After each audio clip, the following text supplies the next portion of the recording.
if I only output the pointer, when is the value assigned if it comes back as false. So let's add that code example here. Okay, so so the last one we have here is the miscellaneous. So we can compile and run this.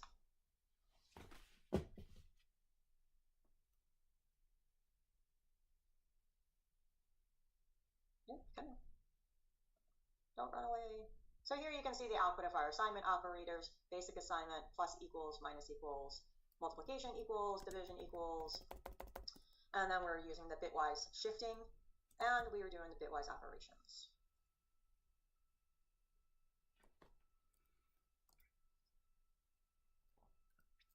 So the last one we have here is the miscellaneous operators.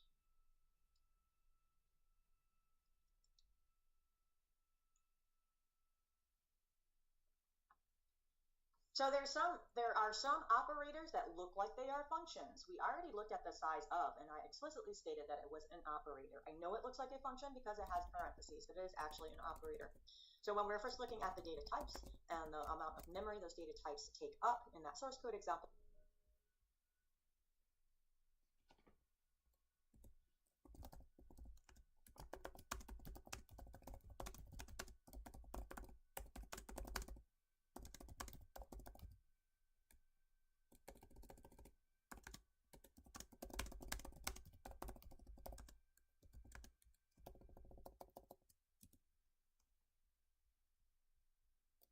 we were using the size of operator.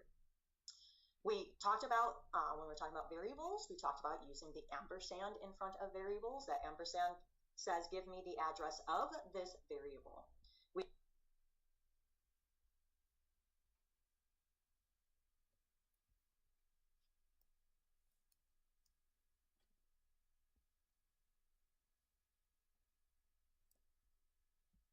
can use an asterisk. An asterisk, again, is an address, so use that alliteration.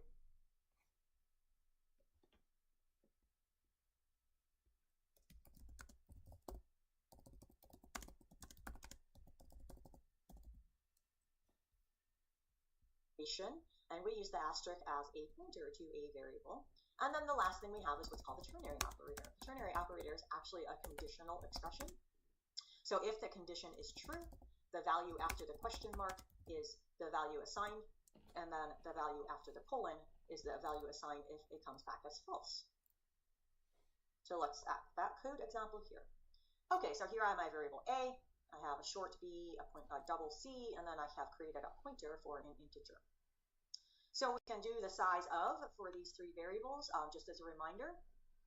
When we declare a variable and its data type NC, memory is automatically allocated. Pointers, which are memory addresses, memory is not automatically allocated, and we have to assign it. So here we can see the use of that pointer. So I need the add.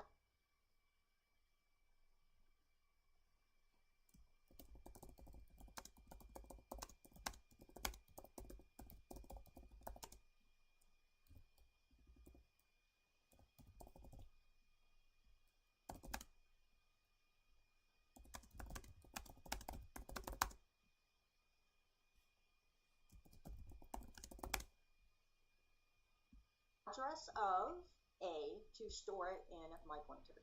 So again, pointers have to be the same data type as the variable they're going to be assigned to. So they are both ints.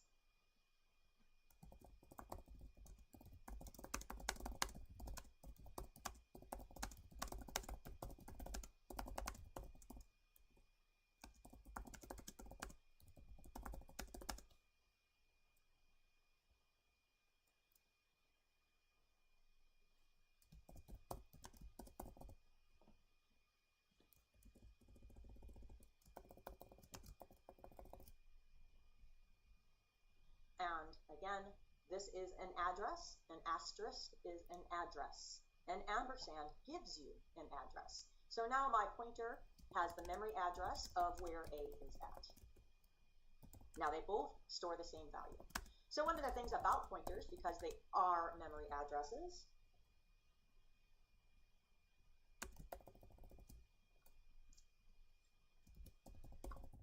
if I only output the pointer,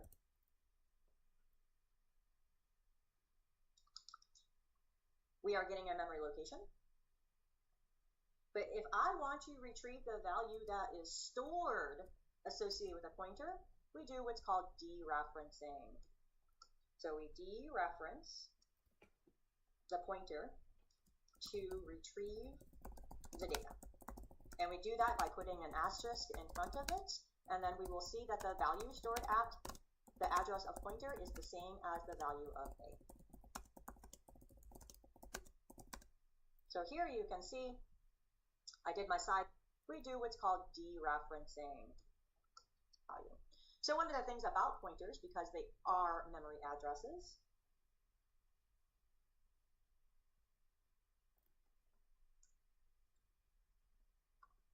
if I only output the pointer,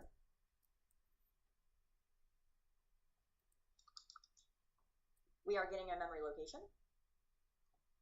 But if I want to retrieve the value that is stored associated with a pointer, we do what's called dereferencing. So we dereference the pointer to retrieve the data. And we do that by putting an asterisk in front of it, and then we will see that the value stored at the address of pointer is the same as the value of A. So here you can see I did my size of for my int, for my short, for my double. Here my value of A was 4. The address of my pointer is in decimal 6421984. That's some memory address on my computer. But when I dereference the pointer to retrieve the value, it is that same 4 that I had stored in the variable A. And then the last bit here we have as an example is the use of the ternary operator. So the ternary operator is a shortcut for a simple if-else statement. This is the if-else statement I am replacing. So notice that I can replace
place. 1, 2, 3, 4 lines of code with just one.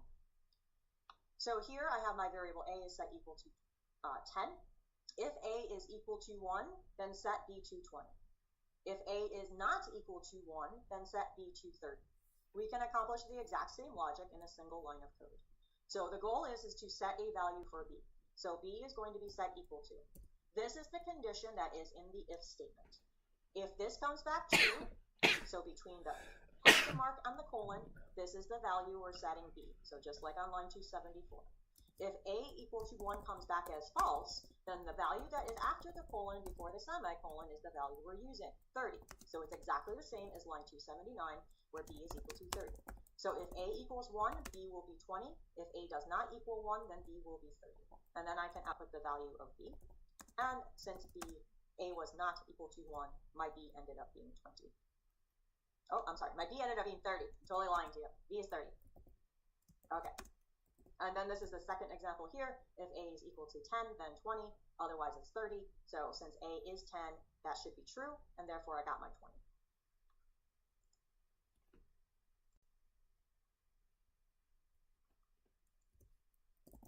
Okay, go away. Okay, so the last thing we care about when it comes to operators is operator precedence. Logically, there are expressions that are evaluated based on the operators that are included in a certain order.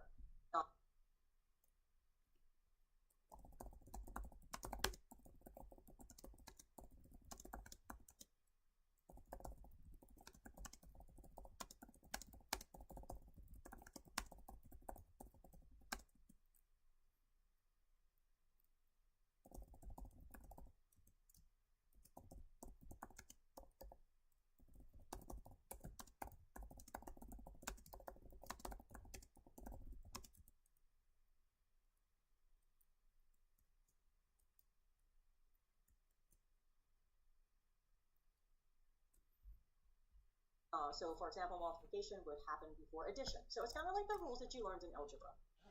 This demonstrates as a table that shows the order of operations. Here are postfix, so whether it's plus plus, minus minus, whether it's pre or post increment. If we want to force precedence, we can always use parentheses, again, just like in algebra.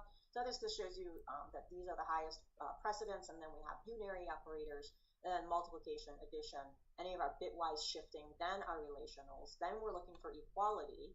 After that is additional bitwise operators, the logical and or, the ternary. And notice that if you change your mathematical computations to be compound assignment operators, so the plus equals, the minus equals, the precedence of that actually decreases significantly to being almost the last thing.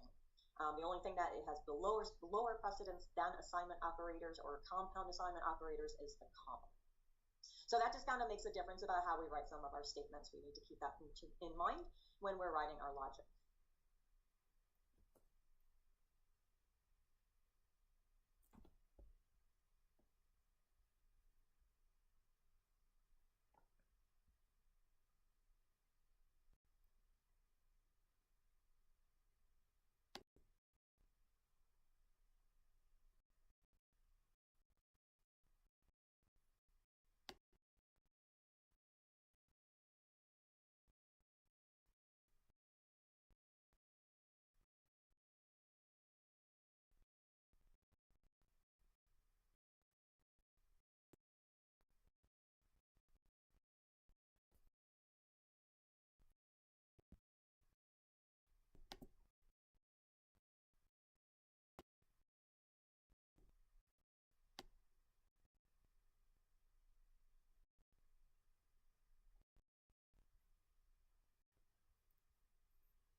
Functions.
We write functions as a group of statements, and those group of statements together normally complete a task.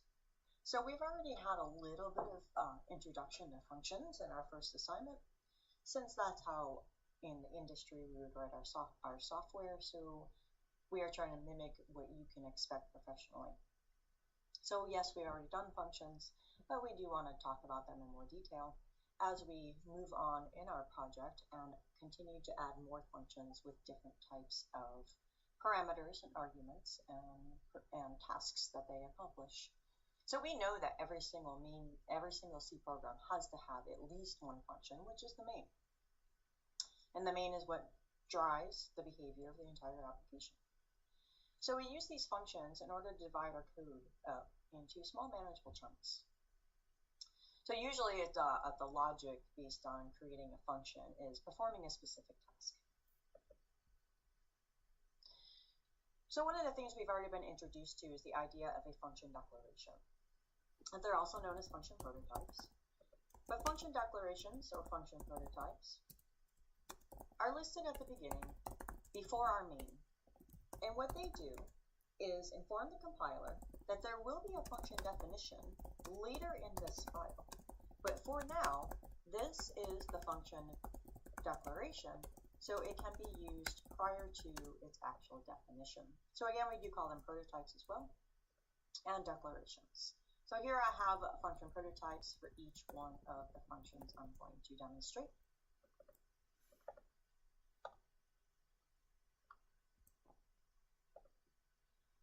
So in some programming languages, the behavior that functions perform in C will be called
methods.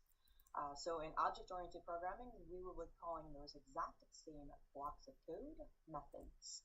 Other programming languages also call them subroutines or procedures. So I always like to make sure I include all the different terms that you might be exposed to when talking about a specific behavior in programming.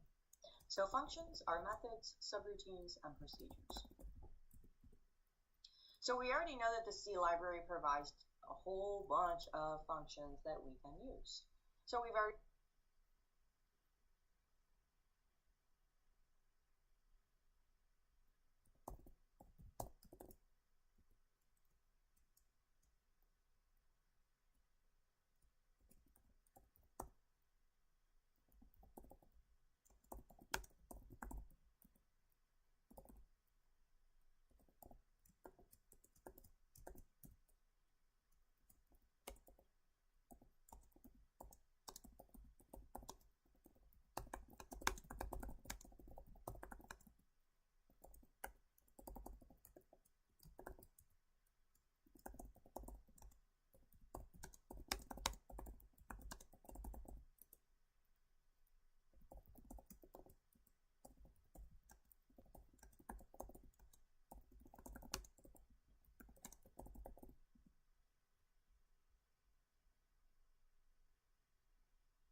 used the printf and we've used the scanf.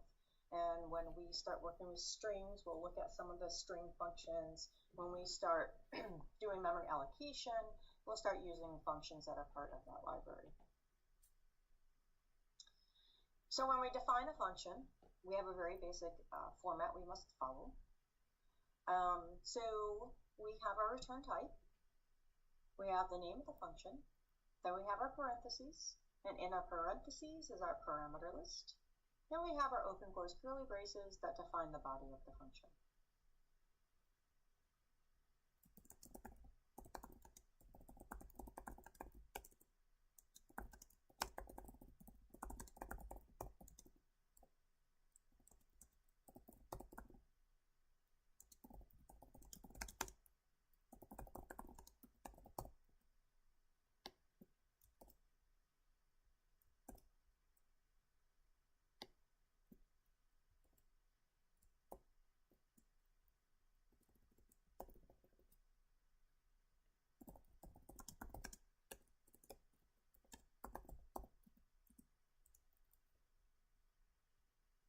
These are also called function headers and function bodies.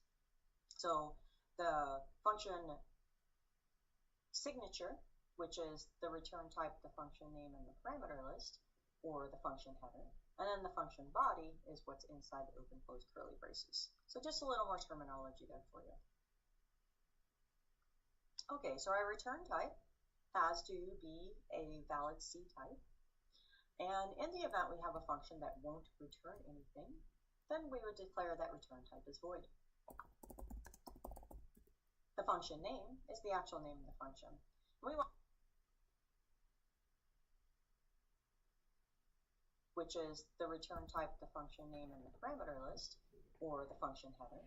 And then the function body is what's inside the open close curly braces. So just a little more terminology there for you.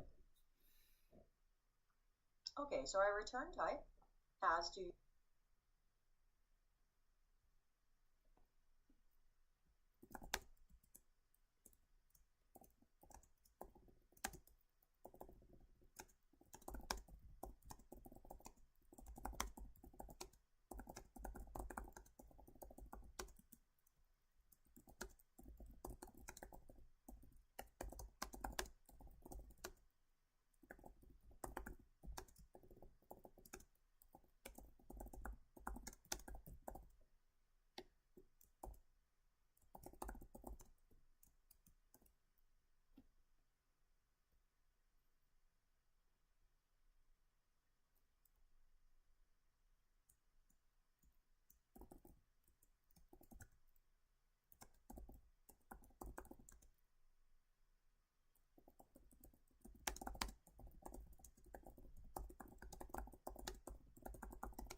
be a valid C type.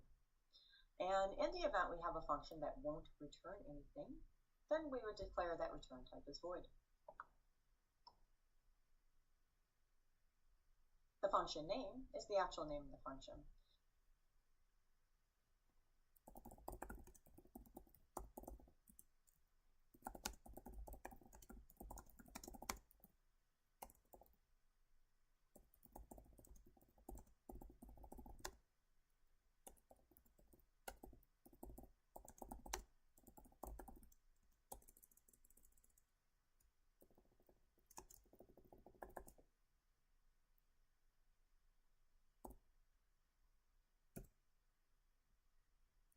We want to follow best practices here for our naming conventions, and so normally our function names will be lowercase. If the function names consist of multiple words, we would camel case them. So exactly the same way we would follow the industry standards for naming variables, we do the same thing with our functions. So parameters are a placeholder for data we expect to receive when the function is called. So I define our function, they are considered parameters. So we create a parameter list, and for our parameter list, we have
to provide the data type and a local variable name for that parameter. If we have more than one parameter, we would comma separate them. When we call the function, we do have to follow the format of the parameter list when we're passing our arguments. So the function body obviously is what we want to happen within that function when the function is called. So again, we have our function declarations, and we put those function declarations ahead of our main in our source code file. So just an example here, instead for my return type, I have an int. For my function name, it's max, and my parameter list takes two integers, num1 and num2, to be known locally. So we place this function definition before our main so we can call it from our main before we get to the actual function definition.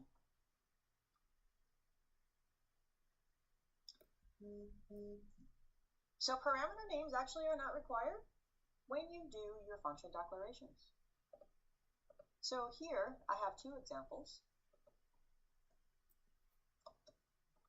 At the function max3, if I go look at the function definition,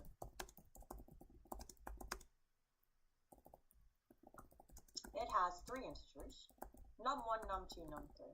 Now normally, when I do my function definition, I will copy the function signature, and I scroll to the top before my name and place it there. And then I add my semicolon to the end. However, with the function prototypes or declarations, the variable names are not required. So I'm going to comment out this first one. I will compile and run the source code.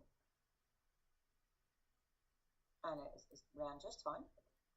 Then I will change this. Oops. I'll comment out this version and only use the data types. And the code runs exactly the same.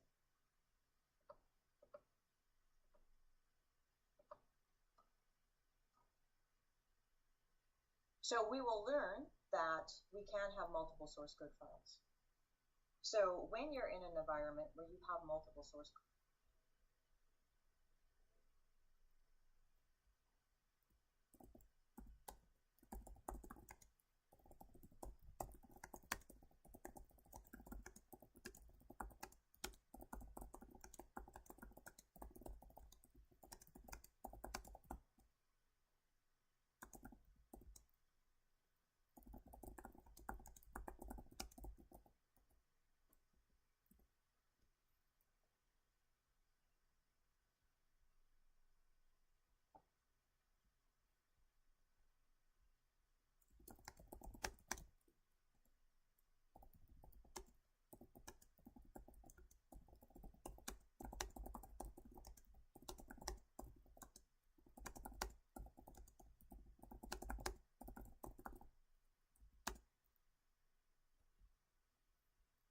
files, you absolutely need to use function definitions. And we'll learn later in the semester where to put all of those function definitions rather than in our C source code file. We're going to learn about moving them off to a header file. But for now, we're just going to keep everything in our single C source code file. But we're going to follow best practices and do include function declarations regardless of how many source code files we have. So when we call a function, we have to specify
specify the function that we want to call and pass arguments if the function is expecting to receive them as parameters.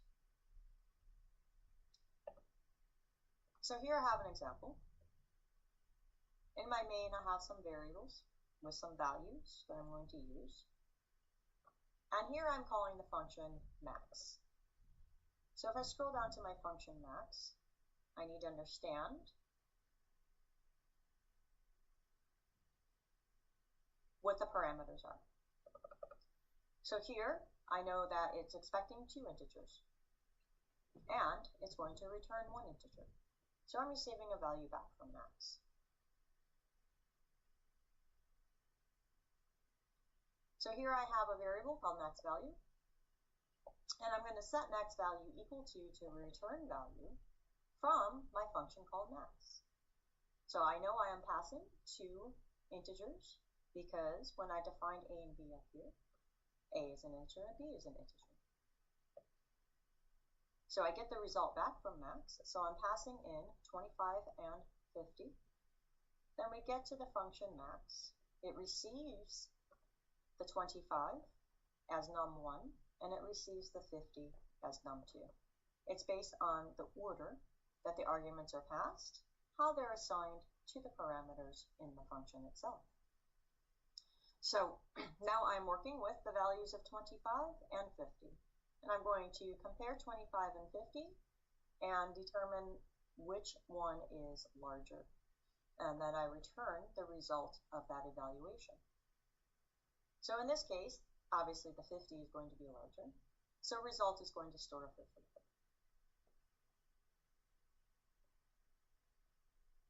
So when I come back, after calling my function max, the value of 50 is stored here in max value, and then I use that variable to output to the screen the result. And so I'm going to specify the max value of a and b is 50. So here the maximum value of 25 and 50 is 50. Here's another example of calling a function. This function here is a void. I don't get a return value back. So if we go to max3, I'm passing a, b, and c. So a, b, and c, I have 25, 50, and 12. So I go down to max3, and this is just a function stub, so it doesn't have any behavior anyways, but we were returning back void, so we were expecting nothing back from that function.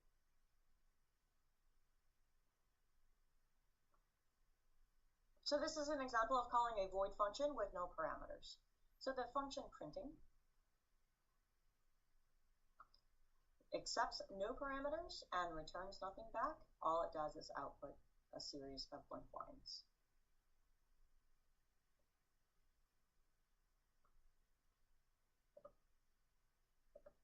So that demonstrated the use of calling different types of functions.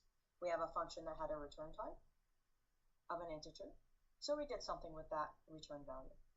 We had a function that had a return type of void, but it took 3 parameters.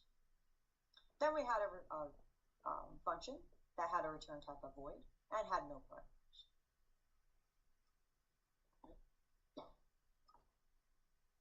So when we call a function, those variables that we pass as in the parentheses, we call them arguments. So arguments are the values that will be stored as the parameters inside of the function. And so they always match in the order that they were passed to the order they are defined here.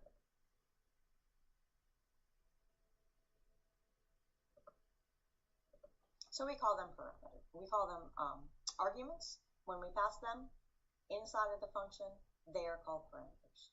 Inside of the function, they behave like variables in any other function, and once we leave the function, they are destroyed. So we talked about that when we were talking about the ability to actually preserve that value, when we were talking about the storage classes, and that we have that data, that storage class is static, where the value doesn't get destroyed.